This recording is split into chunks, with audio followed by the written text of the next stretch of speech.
Здравствуйте, друзья! Я рада поприветствовать вас на 4-м выпуске Skype интервью.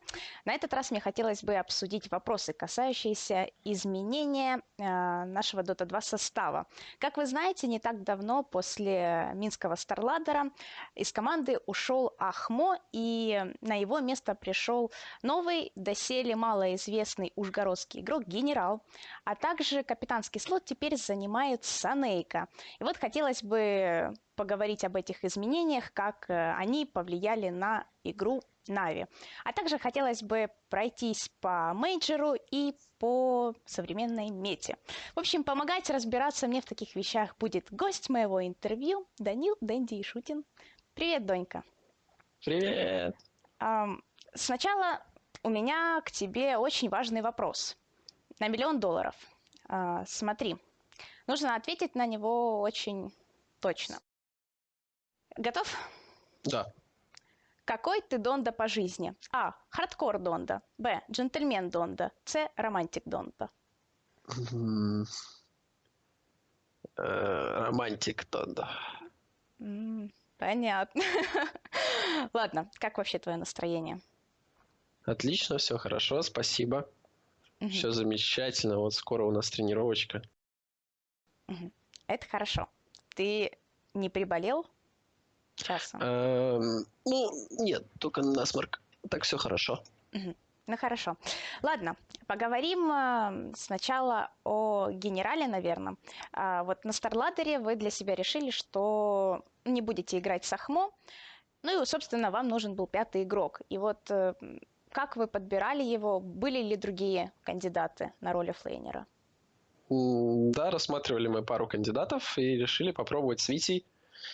Вот, мы с ним попадались в матчмейкинг не раз, и у него был очень высокий ММР на то время. Вот, и все его видели как очень сильного игрока по микро, и решили попробовать взять его на хардвейн, хотя он ходил в мид постоянно, и все начало получаться, вот, все клево. Витя очень хороший, позитивный парень, очень веселый, любит постоянно пошутить, какую-то хрень сказать, не смешную. Собственно, понятно, от кого он уже этого набрался, да. Вот. Все пока идет неплохо. Пробуем, тренируемся, практикуемся. Скажи, а вот какую роль он выполняет в команде в плане, вот есть координаторы, есть исполнители, вот что он принес в вашу игру? Он все-таки, наверное, исполнитель. Вот. То есть у него сейчас там есть такая у нас проблема, но не только у Вити. То есть, что мы плохо коммуницируем, плохо передаем информацию. Мало разговариваем, мало общаемся. Вот. То есть любим помолчать и так далее. А в Доте это нельзя. Это командная игра, где все должны общаться между собой, переговариваться постоянно, проявлять инициативу. Вот. То есть, но это фиксится со временем, когда больше сыгрывается команда вместе, очень долго наигрывает какое-то количество игр, играет долго вместе, и потом рано или поздно больше открывается возможностей для команды, то есть много вещей становится автоматическими для команды. Вот. Больше вещей, о которых ты можешь уже проявлять инициативу, там, что-то пробовать и так далее. Странно, вот я наблюдала за вашей игрой на буткемпе и на турнире, и я бы сказала, что в играх очень много разговаривают Ваня и Акбар. Поэтому все верно. Неожиданно стало то, что ты говоришь, что мало общаетесь, потому что мне казалось, Ваня и Акбар говорят много, да. Остальные мы втроем там, допустим, уже меньше говорим. Вот, что не всегда хорошо. То есть инициативу должен проявлять каждый игрок. Вроде как, с одной стороны, говорят, что хорошо, чтобы капитан, да, то есть говорил, что делать и так далее, там в каких-то моментах. Но это, грубо говоря, так и есть, когда какие-то важные решения, то принимает их капитан. Вот. Или кто-то, и капитан одобряет, грубо говоря. Вот. А на мой взгляд, инициативу должны проявлять все абсолютно, потому что ты со своего ракурса, со своей стороны, со своего монитора, ты расцениваешь свои силы и то, что ты можешь сделать или можешь сделать с кем-то, и ты это предлагаешь в игре, и вы это делаете. И это точно так же должны делать керри, мидер, хардвейнер, то есть коры. так же, как и суппорты, потому что суппорты все увидеть не могут и все просчитать и так далее. Это очень сложно, ну, и в этом нет смысла. То есть для чего тогда команда нужна? Мгм. Чтобы взаимодействовать. Хорошо, вот такой тогда вопрос. А почему вы решили, что теперь попробует капитанить Акбар? Вообще, чья это была инициатива? А я не знаю, как так получилось. Мы что-то пикали-пикали. Тут потом начал пикать Акбар, и нормально, мы дальше пикали и играли. Вот, по сути, мы часто пикаем там вместе, что-то советуемся, еще что-то, поэтому, в принципе, я не думаю, что это имеет какое-то супер огромное значение, кто будет Мгм. сидеть именно конкретно на драфте. Вот. Другое дело в игре, то есть если ты капитан, и ты именно принимаешь решение, кого брать, то ты как-то для себя картинку это выстраиваешь, ты видишь, как оно будет работать в игре, и ты уже можешь больше в игре и надавливать на те или иные моменты, что-то говорить и так далее, и вроде как тебя, ну, по идее, должны безотказно слушать, и если же тебя не слушают, то тогда уже ну, смысл твоей стратегии, он рушится, меняется, там, или твои идеи, и твой пик уже может себя там не реализовать или еще что-нибудь в этом роде. Вот, но все в порядке у нас с Акбаром, типа, все клево. То есть, по сути, смена вот капитана не повлияла на игру? Ну, Ваня точно так же говорит, как и говорил, то есть, по сути, не особо повлияло, да. Да. Вот. Другое дело, когда, допустим, пикает капитан, и кто-то из игроков, из пятерых, он или не понимает, как работает, не будет работать стратегия, или Мгм. не осознает какой-то момент. Вот это уже тогда плохо. То есть, вроде как, если ты что-то набираешься, ты должен осведомить своих игроков, что вот так и так здесь это будет работать, так и так тут это надо делать и так далее. Вот. Понятно. Хорошо, такой вопрос. Вот, наверное, после Минского Старладдера тебе начали пикать разнообразное количество героев. Кроме, например, там твоих сигнатурных Квапы, Инвокеров, в пике мы видели тебя на Тени, Девауре, Бэтрайдере, Дровке, даже Эмбере, Баньше. А, вот, вообще, с чем связана такая резкая смена? Это новый патч или это еще что-то? Может, эксперименты? Расскажи об этом. Да хрен знает. Ну, вообще новый патч, конечно. И мы, типа, разных героев берем, всегда что-то пробуем и так далее. Мы берем сильных героев меты и так далее. Вот. Поэтому так, если мы видим что-то, что в пик входит хорошо, то мы это берем. Так оно получается. Ну, просто раньше, мне кажется, не было такого разнообразия, как сейчас. Сейчас особенно. Вот, хорошо. Такой вопрос. Вот недавно играли вы в финал ESL против Empire. И в комьюнити вызвал огромный резонанс связка Тини, ой, не Тини, Void плюс Свен. В частности, Light of Heaven говорил, что это проигрышная связка. Вот после игр, после финала, считаешь ли, что причиной этому стала действительно эта связка, или же что-то другое было более глобальное, что повлияло на игру?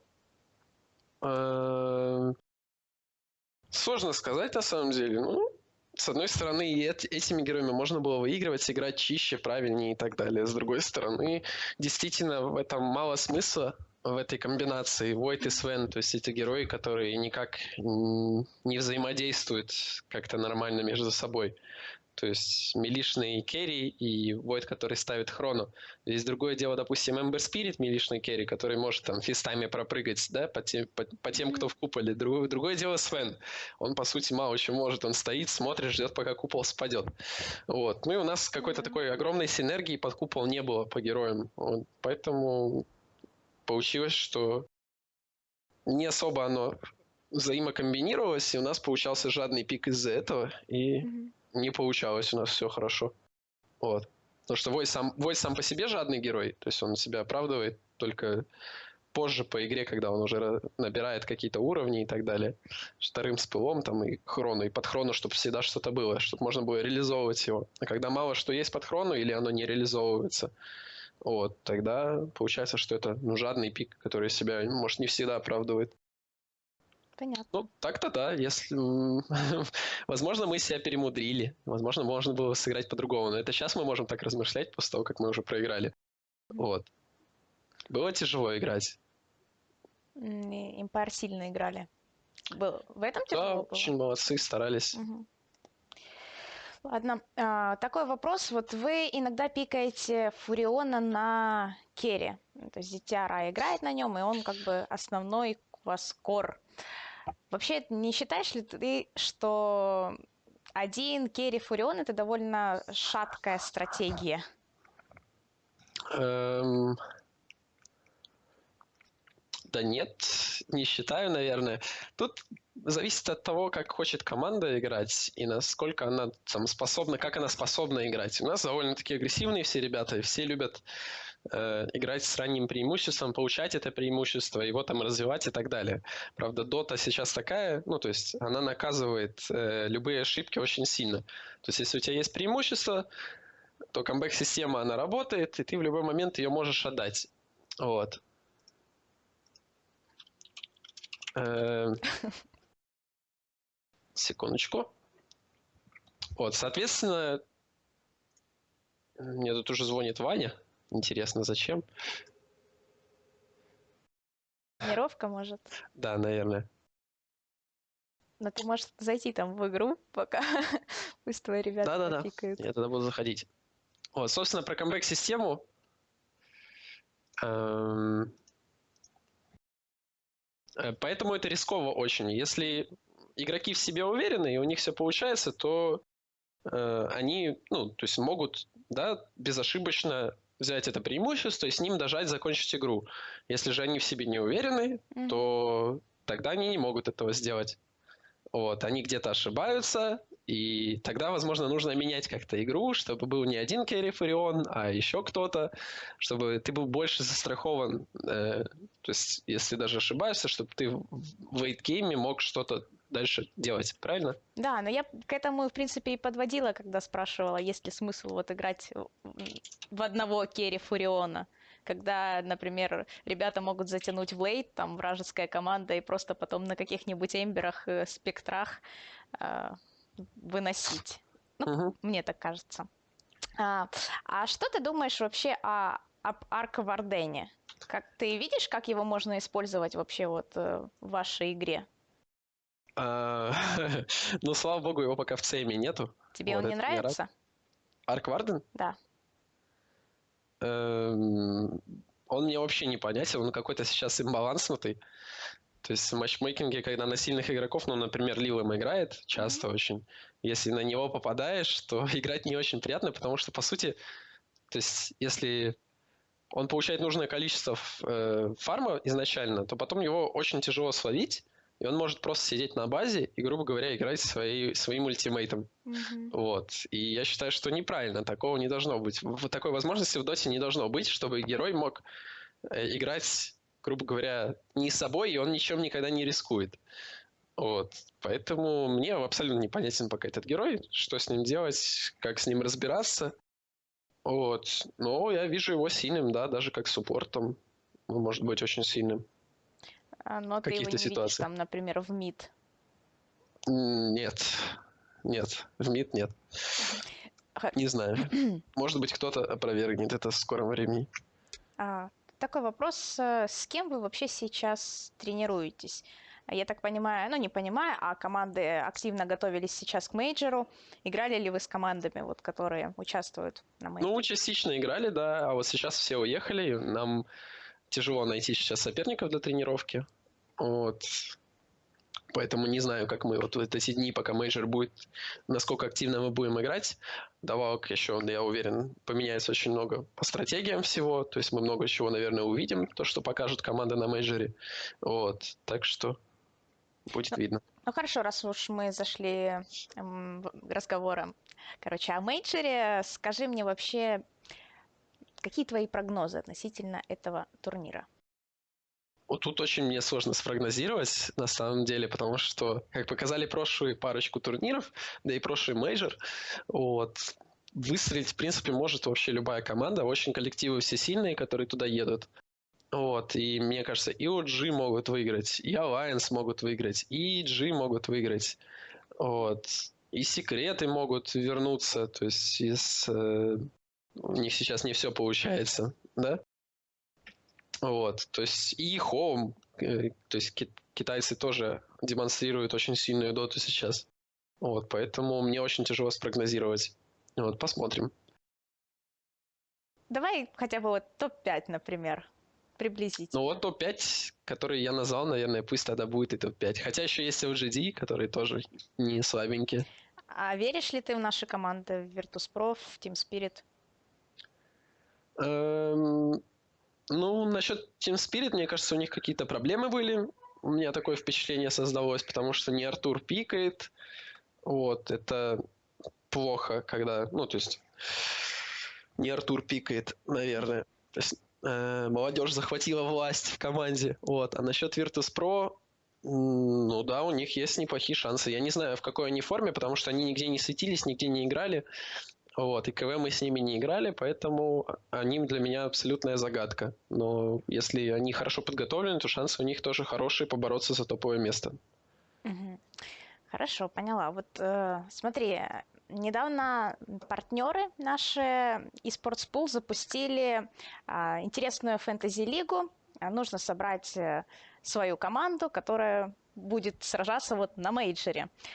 И ты наверняка смотрел, ты знаешь, что это за промо-компания. Можешь ли ты поделиться, кого ты возьмешь в свою команду, в свой Dream Team? Да, мне эта фишулька понравилась на самом деле. Вот. Единственное, что регистрация меня, конечно, чуть подпаривает. Ну, у меня обычно это совсем. То есть, если куда-то мне надо заходить там или что-то делать, то регистрация мне так всегда лень, типа, регистрироваться. Вот, но это, наверное, того стоит. Вот, веселая тема. Тем более, что можно на халяву еще призы какие-то повыигрывать. Это весело всегда. Вот. Кого бы я взял из команд, вот, я уже даже как-то подумал. Правда, не знаю, что там хватит ли мне на это финансов, потому что в игре там же, да, то есть у тебя определенный лимит есть. Мгм. Но я бы брал бы, наверное, на керри Бернинга, на мид S4, на хардвейн Юниверса, а с суппортами FY и Пупе. Вот. Я тоже поучаствовала в этой фишечке, в общем, но я себе набрала чуть другую команду, S4, PPD, я уже забыла, РОТК, Сайлор и Адмирал Бульдог. В общем, ребят, если вы хотите тоже поучаствовать, ссылочку вы видите на этой картинке. На А РТК разве не хардвейнер? Нет, он суппорт. Ну ладно, Вроде как. смотри мне. Ты как? А то А, двух хардвейнеров набрала там. Я Хитрая такая. нормально все. Думает, Мой Dream систему. Team будет работать. Посмотрим. Вот, ну ладно, будем двигаться в сторону завершения интервью. Можешь поделиться планами А как сайт предстоящими? этот называется? esportspool.com или сокращенная ссылка navi.gg/plp. Вот. А то мы поговорили, а А у нас есть такая заглушечка на наше интервью, и здесь вот прям написана эта ссылочка. понял. Вот. Поделись планами своими на ближайшее время. Я знаю, что буткемп грядет перед турниром, перед Dota Pit. Так что делись давай. Ой, у нас очень насыщенный сейчас будет график, то есть мы потихоньку все-таки разыгрываемся дома после того, как мейджор закончится, потом мы едем на буткемп, у нас будет длинный буткемп, потом мы едем на Dota Pit, с Dota Pit мы летим в Китай, там у нас будет что-то связанное со спонсорами, Мгм. это все секреты. Вот. И дальше у нас будет маленький буткемп в Китае, потом у нас будет отдых небольшой, и потом мы снова будем рубить, убивать. Ладно, ну, планы. Насыщенно все получается. Хорошо. Данька, спасибо за интервью. Спасибо. Удачи в играх и давайте побеждайте там. Ура, спасибо. Пока. Пока-пока.